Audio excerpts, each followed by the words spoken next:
Bulking up properly is actually not that difficult. That doesn't mean it's easy, but it just means that you don't need a lot of complex knowledge to understand how it works. Now, I'll be honest, I'm not the biggest guy out there. There's many people way bigger than me, but I've been able to gain a good 35 to 45 pounds of muscle since I began training, and I found a way to make the weight gain process a lot easier. So if you've had a hard time gaining weight or bulking up, I want to share with you methods which make the process a lot easier for me and will make the process a hell of a lot easier for you as well. So if you're on the bulk and you want to make the process easier, put this video on full screen and focus, because this will help you a lot.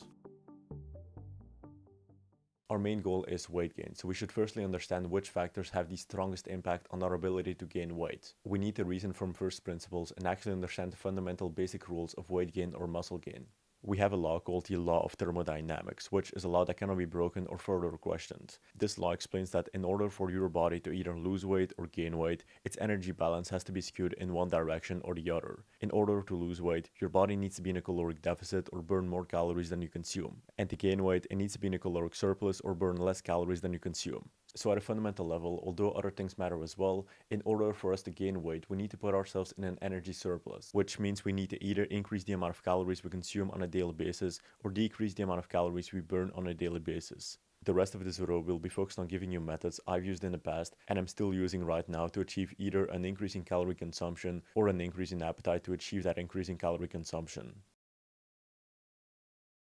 So the first section we'll discuss are all the methods one can use to increase his caloric intake. Take into account that all these methods are meant to increase your caloric intake and don't necessarily take health into account. So if that's something that matters to you as well, not all these methods will be applicable. So the first method we'll discuss is the idea of high calorie dense foods. For those unaware, high calorie dense foods are foods which have a lot of calories in them whilst being low volume. Think about peanut butter versus salad. Now within high calorie dense foods, we can identify a couple different subcategories. The first is high calorie alternatives. With a lot of foods, you'll be able to find high calorie alternatives. For example, you have Coca-Cola and Diet Coke. You have high fat meats and lean meats. You have normal ketchup and zero sugar ketchup. You have high fat milk and low fat milk, and so on. You'll be able to find hundreds of these trade-offs you can make, and if that's a method you wish to use, your job is to look at which meals you're consuming, look at which ingredients you need for it, looking at different alternatives of that product, and picking the one that is highest in calories. That way you're increasing your caloric intake with basically no extra effort whatsoever. The second thing is high calorie snacks. Throughout the day you won't always be eating meals, and sometimes you'll simply go downstairs to have a snack. There again you have this opportunity to increase your caloric intake with basically no extra effort. You'll be able to find high calorie snacks like nuts, dried beef, and so on that can serve as extra calories in between meals.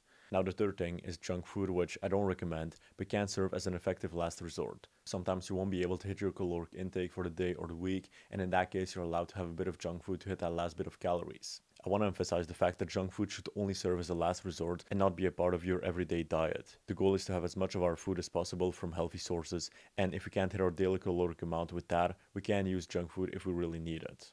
And now the fourth and final thing is high calorie cooking ingredients. Something you can implement are high calorie cooking ingredients like cooking oils, butter, and so on. Whenever you cook something in those, they'll be absorbed into the food and thus increase the caloric content of that food without increasing the volume of it. The second method we'll discuss is, in my opinion, one of the greatest methods or tactics you can implement, and is one which is very often used in the online space, and that is the idea of having liquid calories. Liquid calories are very simply calories that you drink or that come in a liquid form. A couple examples include milkshakes, sauces, soft drinks, smoothies, and so on. The reason they're such a game changer is because it's a lot easier to consume 1,000 calories from drinks than it is to consume 1,000 calories from food. Every single time I bulk, it's the first method that I jump to and it works wonders. Highly recommend you try it. So there's a couple of ways you can implement this. The first is adding sauces on meals. I wouldn't recommend putting too many sauces on every single one of your meals because there's still a health aspect to consider, but it can be a nice addition. And now the second thing, which is the biggest thing, is milkshakes. Online you'll be able to find many different high calorie milkshakes. The best thing you can do is try a couple different ones, see which one you prefer, and keep drinking that one over and over again.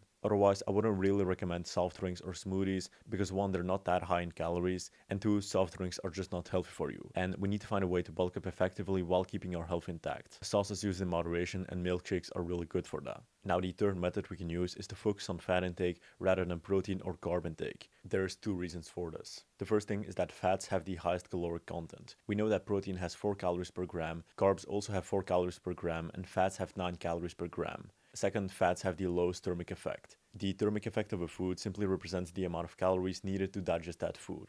With protein, the thermic effect is the highest, with carbs it's a bit lower, and with fats it's basically non-existent, meaning your body essentially needs no calories to digest fats. When we combine both reasons, protein is the ideal macronutrient for someone cutting down, and fats are the ideal macronutrient for someone bulking up. Now, many of the high-calorie foods we discussed before are higher in fat, so it's a bit of a repetition here. Nonetheless, put more emphasis on fats during a bulk because they'll make it a lot easier. The fourth method we'll use are to include very tasty foods or making your food more tasty. You need to imagine that one day you'll be sat there in front of your 98 peanut butter milkshake, and if it doesn't taste good enough, you won't drink it. So try to make your meals more tasty or have tasty snacks around so you always have some motivation to eat them. Now, the last method that I would highly recommend is the idea of tracking your calories. So many people that are trying to bulk up are eating way less than they think they do, and because of that, they're not gaining any weight. So tracking calories will not actually increase your caloric intake, but it might show you and make you realize that you're under consuming calories. Now, you might actually eat enough using the methods above, and in that case, perfect, but I would still recommend doing it for a while just in case. To do it effectively, you'll need to download an app like MyFitnessPal or Calorie. Then, as you're about to cook your meal, you simply want to weigh out every single food and log it in the app. So you want to do this for at least one day so you know how much you're actually consuming, and you ideally want to keep this going for a couple of weeks so you start to automatically know how many calories are in what you're eating. So to increase your caloric intake in an effortless manner, include high-calorie foods, include liquid calories, put a priority on fat intake, include tasty foods, and track your calories at least once. Now in this section, we'll discuss every method I'm aware of to avoid reducing your appetite, and there's a total of 9 methods I could find. The first method we'll use for increasing our appetite is reducing our protein intake. For many of you, that might sound counterintuitive, but let me explain. When you're bulking, you're consuming plenty of calories. Your body is well fed and is much less likely to break down muscle tissue or use protein as a fuel source. You have many carbs and fats as a source of energy to burn first, so your body will use those first before it uses protein. Carbs and fats have this protein sparing effect, so during a bulking phase you'll need less protein because they're only being used to build muscle and not as energy. Now, how does less protein help us increase our hunger? The main reason is because of an idea called the protein leverage hypothesis, which says that because our body knows that it needs a lot of protein, it will push it to keep eating to get more protein. Even if you eat the same amount of calories, you will be more hungry if you eat a low protein diet than you would be if you ate a high protein diet. Out of all the macronutrients, protein is the most filling of all. So if we keep in mind that we need less protein on a bulk, trying to just get the minimum amount of protein you need is ideal because you'll have more hunger with less protein. The second method we'll use to increase our appetite is reducing our fiber intake. Fiber is similar to food volume in the sense that it makes you more satiated, so it's a potential tool you could use to increase your appetite. Now, the third method we'll use for increasing your appetite is learning to time your water intake properly. Since you need water to survive and you can't reduce it or remove it, you want to find a way to consume it in a smart way throughout the day. For example, instead of having water right before a meal, consume it afterwards. If you know you'll need to eat in an hour, try to just drink enough to satiate your thirst, but not enough to cut your appetite. Water is obviously important, but it can reduce our appetite while adding 0 calories to our system, so we need to find a way to time it properly throughout the day. You want to find ways to consume water in a way that doesn't reduce your appetite too much, and if done correctly, your lack of hunger will be less of a problem on this path you're on. Now, the fourth method you could use to increase your appetite is to avoid any type of stimulants. Things like caffeine will have 2 different unwanted effects on your body when you're trying to bulk up. First, it will affect your appetite. Caffeine is known to be an appetite suppressor. It is said that the caffeine in coffee can help reduce appetite, delay stomach emptying, and influence appetite hormones, all of which will reduce your appetite, which is something we want to avoid. Second, caffeine raises your metabolism, which makes you burn more calories. Since caffeine tends to wake you up and make you more alert, you'll naturally move slightly more throughout the time that caffeine is active in your system, and therefore increase your NEAT or non-exercise activity thermogenesis. Your NEAT is all activity you perform throughout the day that isn't considered exercise, and with caffeine, the amount of calories you burn through NEAT increases slightly. Now, stimulants are not a huge deal breaker, but if you can avoid them, don't hesitate because they will help you a lot. And if you still want to have a coffee, try adding things that will make the caloric content of that coffee higher, like milk, sugar, etc. The fifth method we'll use to increase our appetite is to have very specific eating times. See, the way our hunger works isn't in a linear way where the longer we go without food, the more hungry we get. It works more like in waves where our body spikes hunger hormones automatically at the time we're used to eating throughout the day. And even if we don't eat, our hunger will go away after a while. Now, these hunger hormones are governed by our circadian rhythm, which is essentially our internal biological clock. So if you're used to always eating at 8 a.m., 1 p.m., and 5 p.m., you will get hungry at those times. So the way you can use this mechanism in your body is by adding meal times throughout your day so that once your body has gotten used to it, you'll have more opportunities to be hungry throughout the day. Now, the sixth method we can use is eating with a specific timer. The logic behind this is that our body needs more time to realize that it has received food, so if we eat quickly without being distracted, we'll be able to ingest more food than if we eat slowly, because again, our body needs some time to realize that it's full. It can seem a bit strange, but it works. The seventh method we can use is broadening our eating window. This is simply because we're giving our body more time to digest the foods we eat, allowing us to eat more throughout the day. The other reason it can be useful is because it allows us to add 1 or 2 more meals throughout the day, which is useful because of what I explained in method 5. The eighth method we can use to increase our appetite is walking. Walking will be beneficial for many things in our body, and one of those is digestion. Now sure, walking burns a bit of calories, but we have to look at both sides. On one side, we burn a few calories, which we want to avoid. On the other hand, we increase our appetite, which means we'll be able to consume more calories. In the end, the amount of calories we'll be able to consume from that increased appetite will far surpass the amount of calories we burned through the time we walked. And the way I would personally include this is by walking right after every meal.